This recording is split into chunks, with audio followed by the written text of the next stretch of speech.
حضرت موسیٰ کی قوم میں ایک بہت دولت مند شخص تھا، اس کا نام قارون تھا۔ اس کے پاس اتنی دولت تھی کہ اس کے خزانوں کی چابیاں ایک بڑی جماعت اٹھاتی تھی۔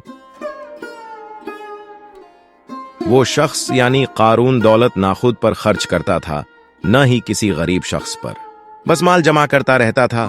اسے اپنی دولت پر بڑا فخر تھا۔ اس کا کہنا تھا کہ میں نے یہ دولت اپنی محنت سے حاصل کی ہے۔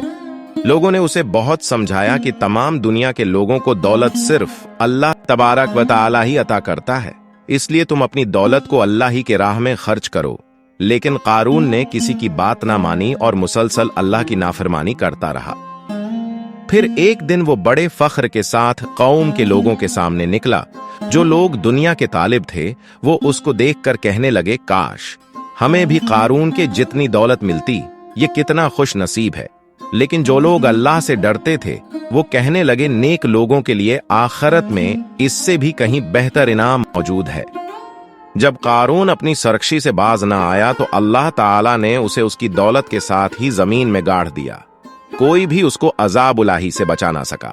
جو لوگ اس کے جیسے بننے کی تمنا کر رہے تھے، قارون کا انجام دیکھ کر کہنے لگے، شکر ہے اے اللہ نے ہمیں بچا لیا۔